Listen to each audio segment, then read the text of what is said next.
What's up, you guys? This is DarkShreadder and Ciera here, and welcome to the first episode of Season 2.0. Hi, Ciera, how are you doing this morning? I'm doing good, but a bit tired. How about Okay, you?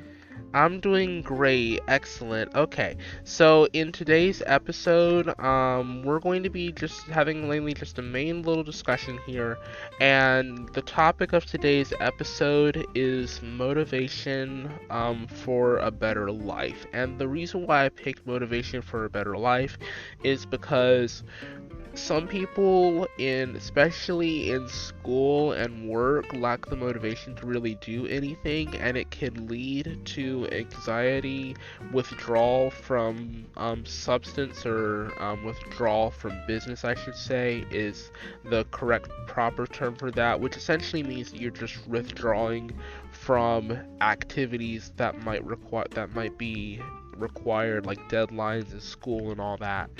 And in some cases it can eventually lead to depression if it's not really contained or controlled.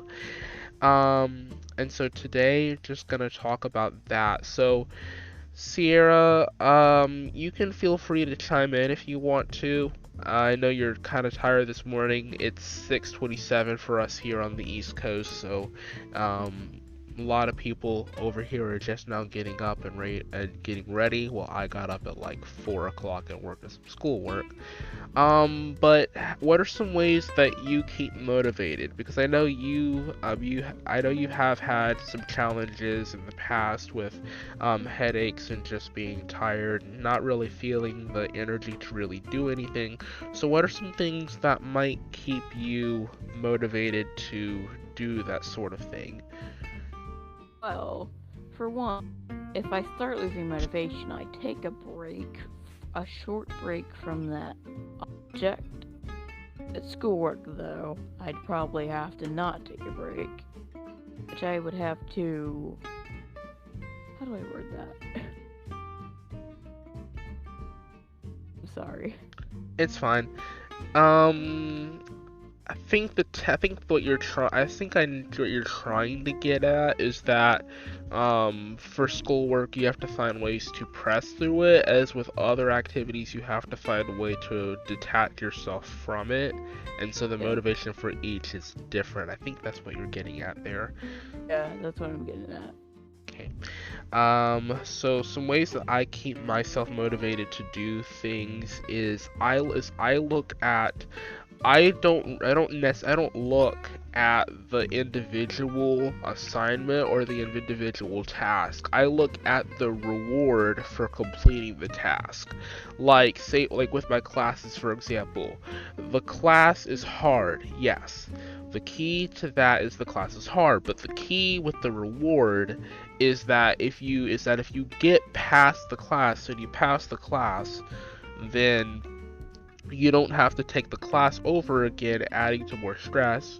You can move on and potentially, possibly, depending on your degree or your field of study, actually get classes that are right up your alley, that are much easier than the class that is hard. But you have to focus on passing the classes you currently have so that you can advance and get to the easier classes, which is the way I look at most things. Like, how do I put this? So that's the most basic perspective, but basically in a nutshell, it's kind of like having green beans and a cookie. You can't get the cookie until you eat the green beans. You don't like the green beans. Yes, you might not like it, but you gotta eat the green beans. So you eat the green beans, and then you get a big fat chocolate chip cookie, which is probably the size of your whole house. But I mean, you get the point. So that's something that kind of keeps me in my motivation for schoolwork. So I have to ask you, mental health wise, what are some struggles to your mental health? One is probably my just not gonna say that word. I'm gonna say sadness. Do not want to offend anyone. Then they have anxiety.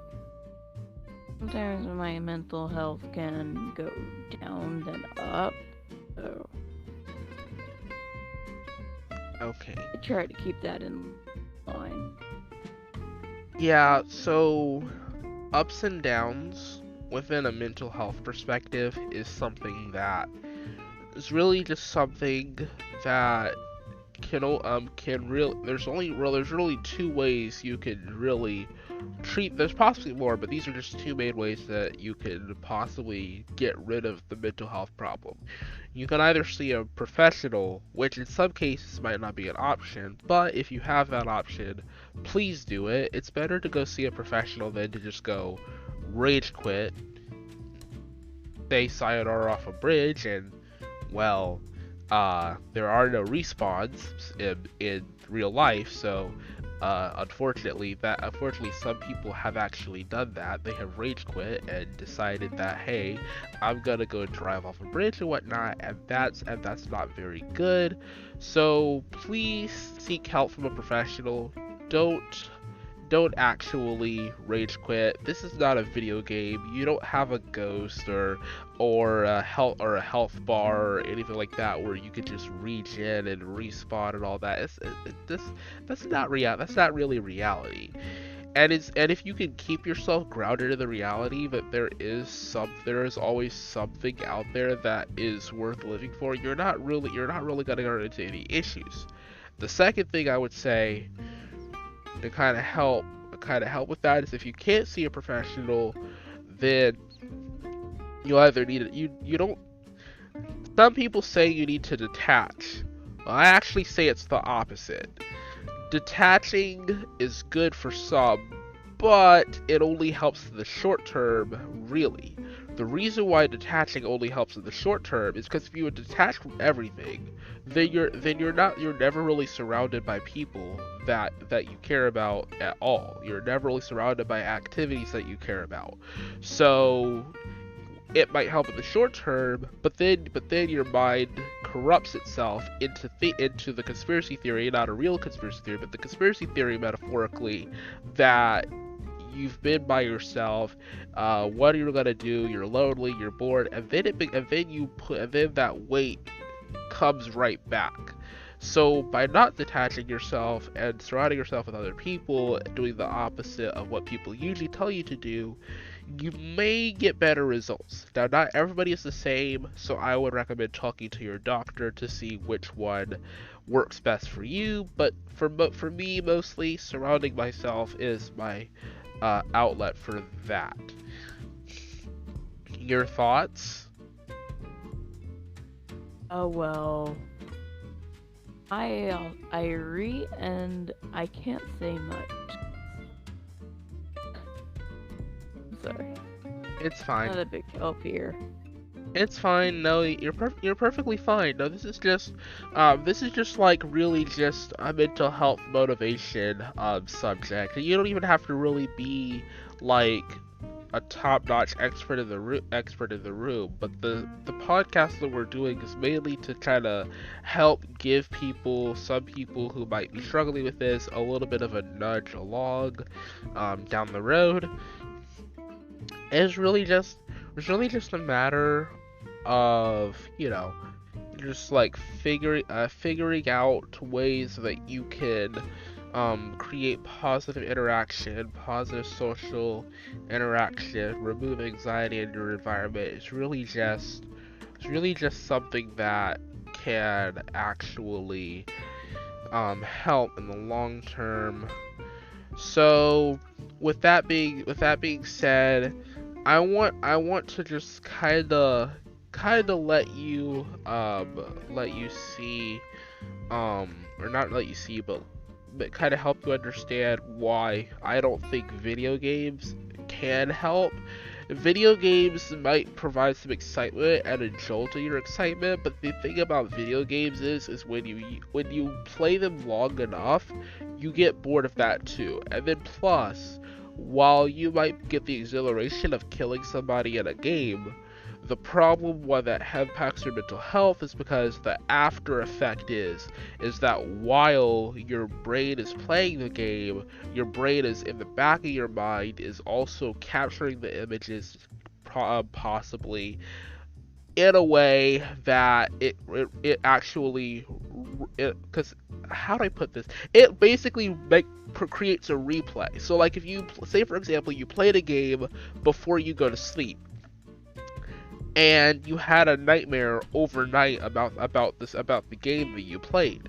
Well, the most likely reason for that is because while you might have not felt scared or any kind of emotions of along those lines while you were playing the game before you went to bed, your mind is a possibility that it's actually creating a replay image, like some twisted images of the game in the back of your mind as you're consciously awake and thinking about the game while your brain is doing other things.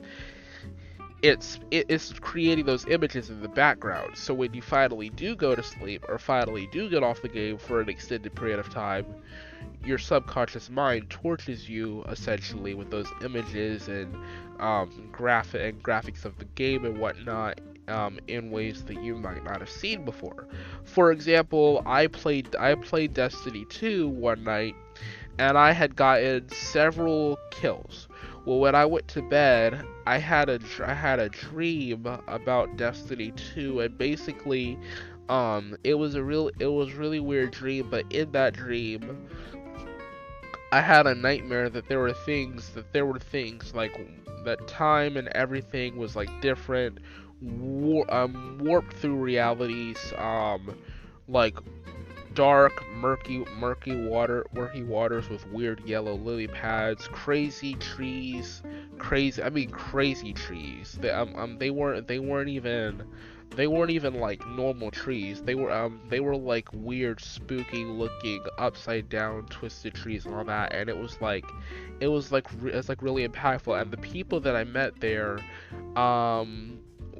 if I'm not mistaken, one of them was like an actual witch. One of them was distorted. One of them was twisted. So there was a lot of kind of, I don't want to say it, but I'm gonna say hellish kind of looking, like kind of people and objects in that dream. And I think part of that was because I just literally had decapitated people in the game, and so naturally when you decapitate people, they're damaged beyond recognition. So my mind interpreted that and turned those images into some what felt like real images. And the other creepy thing was when I was moving around in the dream, I had no control over my body movements. My body was like being controlled by some imaginary force. Like I was a puppet basically. And in one dream, there were actually Five Nights at Freddy's characters and puppets with like creepy violin music playing, and it was actually really scary. And I actually got jolted awake. It was so bad. So I've had some pretty bad dreams from that. So Ciera, I don't know if you've had any bad dreams. I would assume probably not, because you don't play some of the games that I do necessarily. I know most of yours are passive. In nature, Destiny 2, for your information, is nowhere near passive in nature. You're constantly shooting targets the whole time, except for when you're at the tower in like an area where it's a peace zone, quote unquote green zone, but it's nowhere near peaceful. There are even mass bosses, like big bosses. Believe it or not, I have had bad dreams, plenty of them. One was a show based off where Perry the Platypus came from. Oh, Phineas and Ferb? I don't get how that happened, but I ended up having a terrible dream from that. I was younger. So what happened is basically being chased by what's his name? The doctor guy. Oh, Dr. Doofenshmirtz. Yeah. And then I was paired a platypus, right? Uh, So he ended up catching up to me and threw me off a cliff.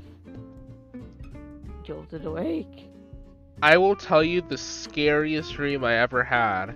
I was in like a creepy like 30-story mall, and out of nowhere I walked up a staircase. I had no control over my body, and then the staircase disappeared from under me while I was over the circular portion of the mall, like the middle where there was no floor, and I fell 30 stories to the ground in the dream.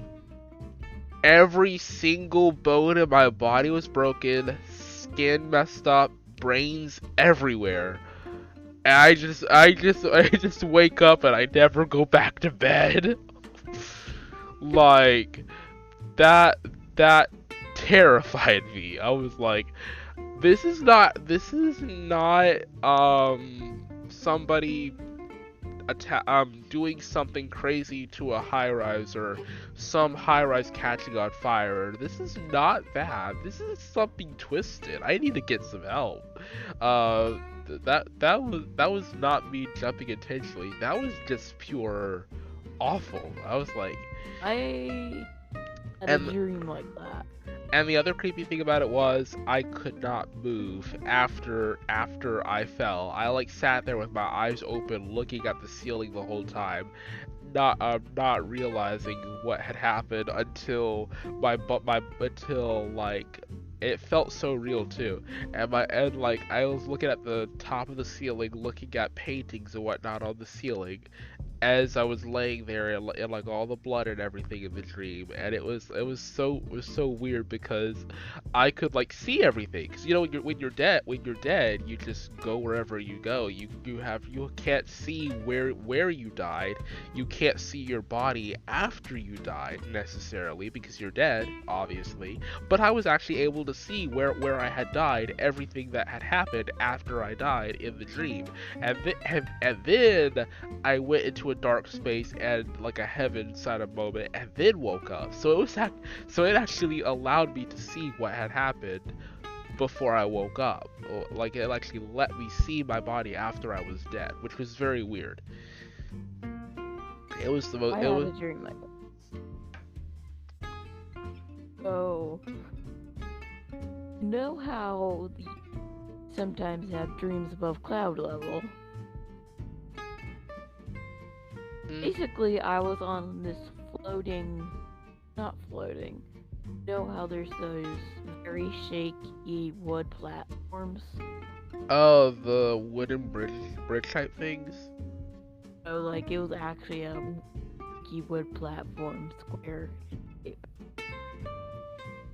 So, I was walking around, had no control, and then I fell off above. And I was above cloud level, right?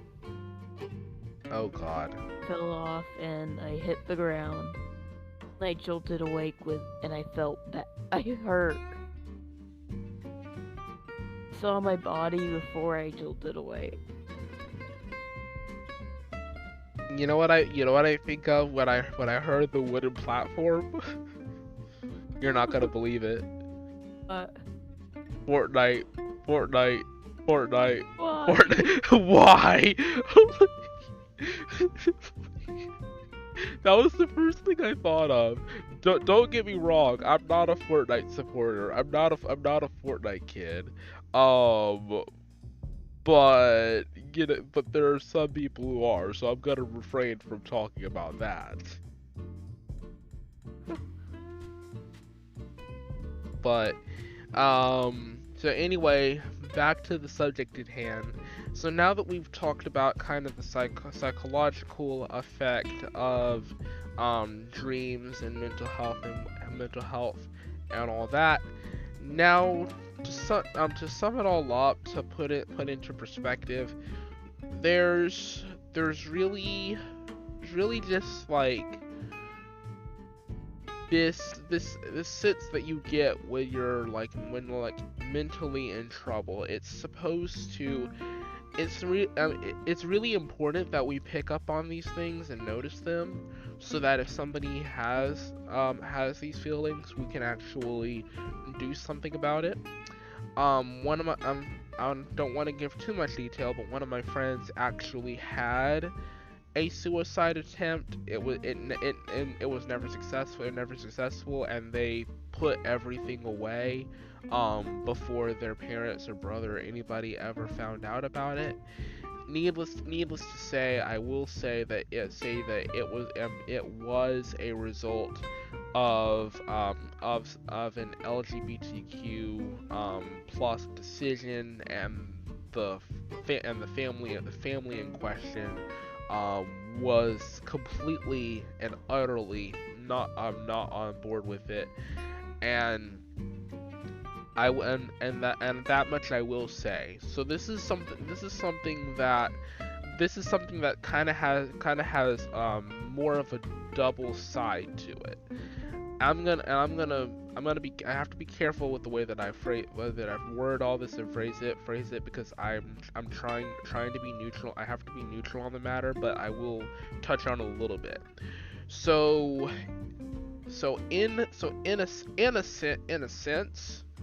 in a sense, what has happened to my friend is that um they contemplate. I know they contemplated the decision that they made when entering the community. That I get, but the part not saying their decision is wrong. Not saying that it's right. However, if you are going to make a decision such as that, needless to say, it doesn't go without saying that you have to weigh all of the cost and all of the benefits, because while you might think that the world is going to have a perspective one way or another, your parents, your family, and potentially the job market might and the economic factors might be substantially different. So all I'm saying is that yes, yes, choose. Please, but please do keep in mind that there are things that you have to consider when making the decision. Because what I believe happened to my friend is that they went in thinking that their parents were going to be open, and that the jobs that they applied for were going to be welcoming with open arms. But you see, unfortunately in society, it's most parents support their kids with that, and that's a good thing. Some parents, if not most parents, do not. And the other thing with the job market is the job market has had an implicit bias on this for decades at this point, since it was even a thing. And so the job market statistically is 3 to 4 times harder for people in that community to find a job without overcoming several hoops and obstacles. And then with my friend, on top of that, what didn't help is that their family's economic situation was already strained as it is. In doing so and not considering that aspect, by effectively not being able to get a job, and with lack of better support from the parents, it has become a challenge for them to actually go to college, get a degree, leave home, be independent, and all that. It has created this cycle that is never ending and cannot be broken, unfortunately. And that's something that I also consider as well. That if you want to make the decision to jump in, go for it. But go for it. Nobody's gonna stop you, and we all love you. We all accept you. But you have to also understand that there are some risks involved, and you need to weigh them. You probably do need to weigh them, because there are some things that are very key. Some tips that I have that might be able to help you is go to resource centers and find out what resources are available so that you can get help. The other thing that I can safely say is that if you're going to be transitioning into any form into as a teenager, you guys need to understand that it's probably best to go in, get financial stability, do your degree, get a job first. There's a reason why I'm saying this. It's protection. Because if you go in and you don't have a job or haven't been to college yet, it's going to be quite hard to get in. If you have your foot in the door, it is 10 times harder and in some cases illegal for them to fire you or get rid of you because of it. You have that protection because you're already locked in. So it gives you some protection. But if you're not going to do all that, please be aware of that, because not only can that cause those troubles, it can cause mental health issues as well. Mental health issues like depression, anxiety, it can all play into a factor. So that's just the point that I wanted to make, is that needless to say, I completely support this. Completely support people in that community. But that's also something that you have to consider, because that is something that unfortunately society is not always accepting, and is very unforgiving these days. And if you're not careful, and you're not prepared, then you might get caught off guard or blindsided, and in some cases, that can lead to some issues down the road. Granted, it doesn't happen to everybody. Most people are successful, but there are some that it becomes a barrier and a challenge. And I just want to make a point of saying that please keep that in mind. And please don't get mad at me for saying that, because this is just an honest truth. And you can even look up the statistics on this, because they're posted on almost every educational website, .gov.org you can think of, that they do have these statistics for you to actually go and research. And actually, in the podcast description, I'll leave a link to some resources that I feel you guys might be able to go and get help from, and you guys can actually look at these statistics, so that you can actually be better informed in doing these things possibly. And so I'll leave a link to that so that you guys are better prepared.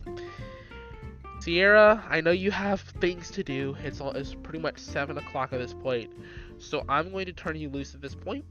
Thank you guys for joining our discussion today, on this mental health awareness episode. If you guys have not already considered donating, please consider donating. This is the first episode of season 2.0. On this amazing January day. I'm not gonna tell you the day in which this was taped, because that's not even necessary, quite honestly. But I want to thank Ciera. Ciera, you can say goodbye, and anything you'd like to add to this conversation, and then we can wrap up. Bye to you all. It was nice being here, even though I did not talk much. But it was my first time here. Thanks for having me. Yeah, you're welcome. And something else to keep in mind is that, mind you guys, I understand that Ciera didn't talk as much, but this mainly just because it's her first time doing a podcast, and so the topics and the different choices of topics that we have are significantly different. It's much. Ciera might agree with me, and you can chime in if you want, that it's probably easier on YouTube than it is to do a podcast, just because there's discussion and talking involved. With a gaming video on YouTube, you can just talk for about whatever, but podcasts have a structure to them, and so if you're not used to it, it can be difficult.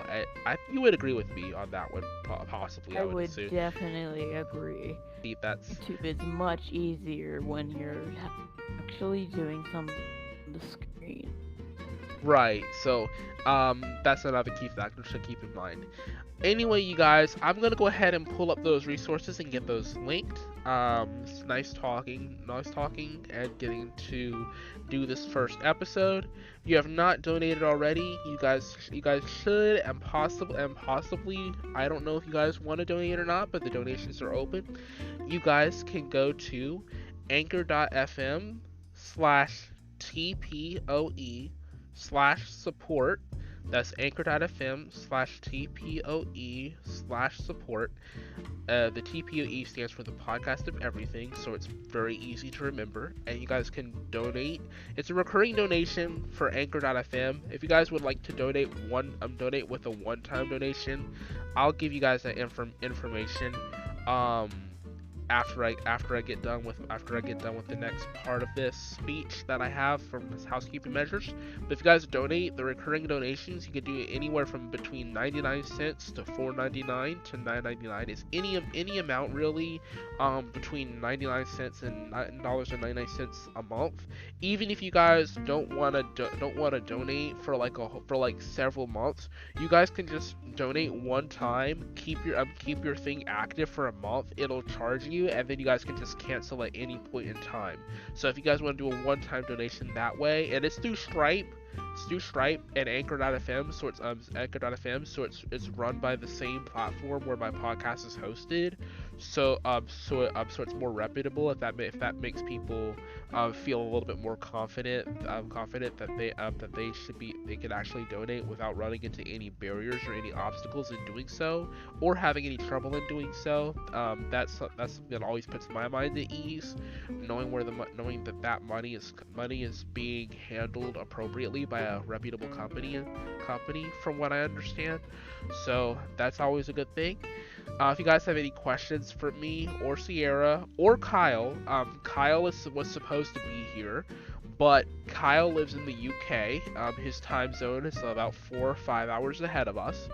Kyle is going through college as well, and with Kyle, he has a lot of personal issues going on right now, so he's been strapped for time right now, and I appreciate him for trying to help me get started with the episode. He's been working in the background, to kind of help out. He's not actually here, but if he were here, I would thank him. I would thank him and Ciera, of course.